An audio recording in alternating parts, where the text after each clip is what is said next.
Every day in our community, kids come to school hungry, with holes in their shoes, or tired because they slept in a car last night. To fight against poverty and how it affects kids in the classroom, Vancouver Public Schools launched its Family Community Resource Centers, which provide kids with basic needs and connect families with much-needed social services. They're in more than a dozen schools, and the newest edition is on wheels. The Mobile Family Community Resource Center brings help to schools without permanent centers, and it's earned the district national recognition.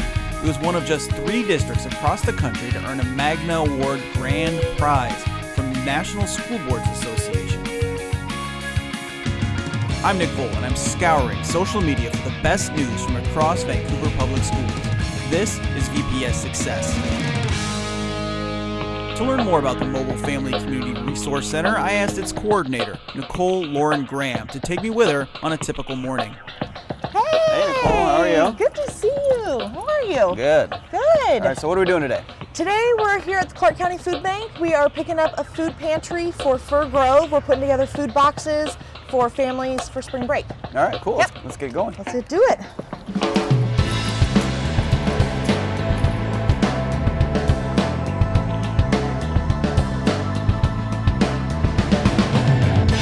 Hey, I'm here to pick up food pantry.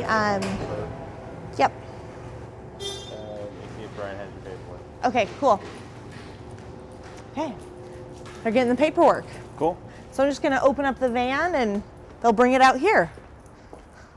The inside of the mobile FCRC is lined with shelves to keep Nicole's stash organized. All right, so Nicole, why don't you tell me what we got going on in here? Yeah, so pardon the mess, a little messy today, because I just picked up a big bunch of supplies from Share.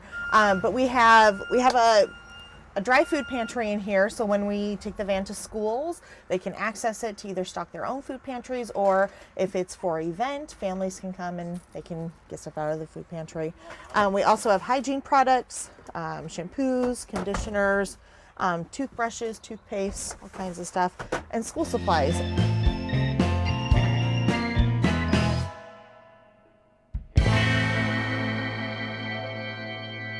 Thank you. This is great. All right, so this is where the heavy labor begins. This is where the heavy lifting is. Well, I'll let you do that. No, I'll help you. I'll help This you. is where they pay me the big bucks. All right. The other duties as assigned. How do you want to do this?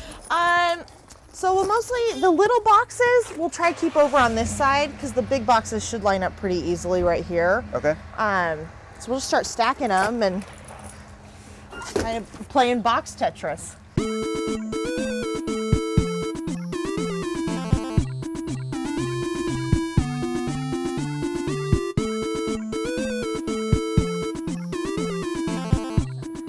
We unload canned veggies, juice, pre-made sandwiches and salads, eggs, even ginger snaps as a treat for kids.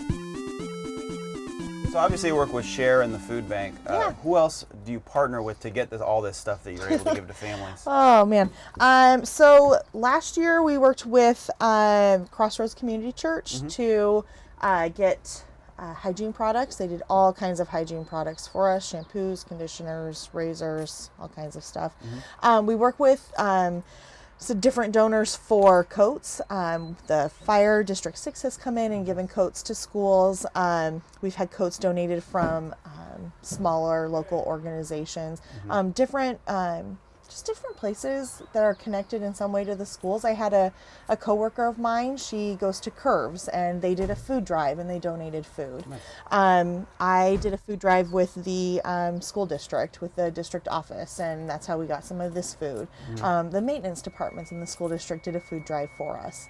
So it's not just external partners, it's internal partners as well that are contributing to the mobile to help all the schools. So it's also not just one organization No. giving you. It's lots of little things Lots here of and little there. things here and there, yeah. So when big donations come in, that's fantastic. It's awesome.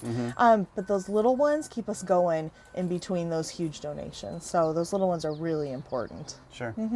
Yep, really important. Thank you so much. Have a good one. Very much appreciated. So yes, and then they just give us this. So that was 620 pounds. Yep. All right, well, on to Fir Grove then? Yep, let's head out to Fir Grove. Okay. Fir Grove School is a short drive from the food bank, and I ride shotgun in the mobile FCRC. Tell me about your rig. Yeah, it's a Dodge Ram cargo rig. It's equipped with a backup camera, which is coming so helpful. I can imagine. Yeah, this is a big vehicle, no joke. I laugh because people ask me, like, "You're really good at backing up." I'm like, "There's a camera." I'm not that good. There's a camera. Well, what is the most rewarding part of your job? Would you say just dealing with families or seeing kids' faces? Yeah, I think one of my favorite things to do is when I have been working with a family on housing, and we find out that they're going to get housing, or they're going to get assistance with housing, or something changes to get them more stability within their housing. So what we're doing today, the food run here, this is just part of the job. You're covering a broad variety of social services. Yeah, so this is just part of it. We do food because it's a need throughout the schools that I work with. But I also work with families on housing, employment resources, giving them referrals to either WorkSource or Partners in Career or other trainings that we have available within our community.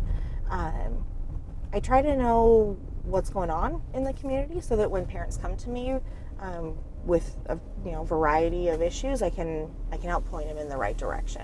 Some people may say, a school is for teaching reading and math and science. Why should we be in the business of giving kids food and clothing? Could you talk about the impact doing those things has on their reading and math and science? Yeah. So I think when it comes right down to it, when kids don't have their basic needs met, it's very difficult to learn. Stress affects kids just as it affects adults. So if families are going through crisis, homelessness or job loss or death or any of those crises that could happen within a life, that's going to affect the kids.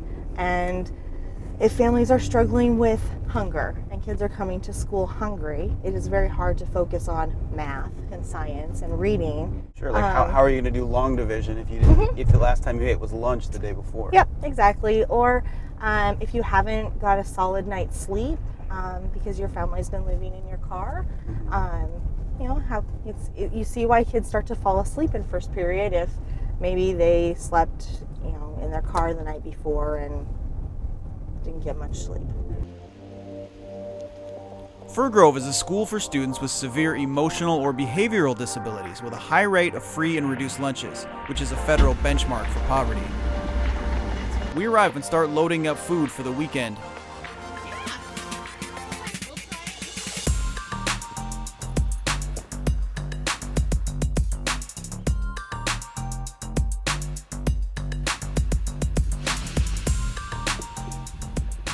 Are you ever tempted to just crack one of these boxes open and... Oh yeah, sometimes what we'll do if it's if we don't know what's in it, we'll open up the boxes. Sometimes if it's something that families haven't ever tried before, sometimes we'll open it to have families try it. Nice. Gotta do some quality control. Yeah. Sometimes we'll try it. One time we got these they were like cheese kale chips. They looked real weird. But I tried them and they were like crunchy cheese things. Anyway, they were fine. Had the kids try them. Turned out they didn't mind. Yeah, as long as it tastes good. Yeah. And kale's good for you. Yeah, sometimes you just gotta try it. Probably not quite as good if it's smothered in cheese, but... It's like this cheese dust.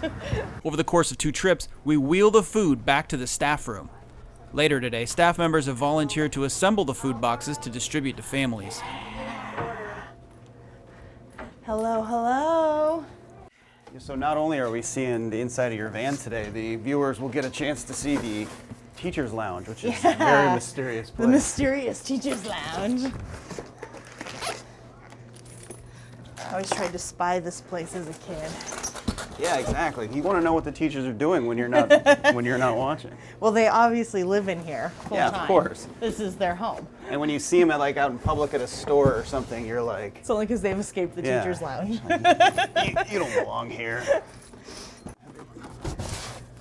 I always joke that I never really ever have to do arm day at the gym. Every day is arm day. Right, every day. Usually we make boxes for about families of 4, and they'll try to do it for a week at a time. They'll use their dry food pantry as well. To get dry goods and fresh goods, and it looks like some of their staff has been donating stuff as well. Yeah. So bringing in stuff for the effort for spring break.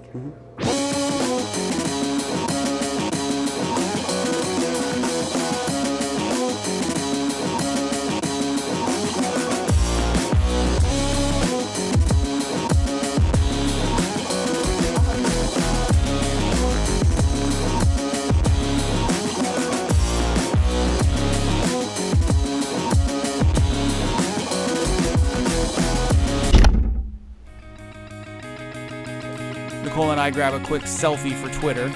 Me, I'm already tired out, but for Nicole, it's just another morning on the job. And the mobile unit isn't the only family community resource center helping families and kids. At Houck's FCRC, they're looking for volunteers to help at the school.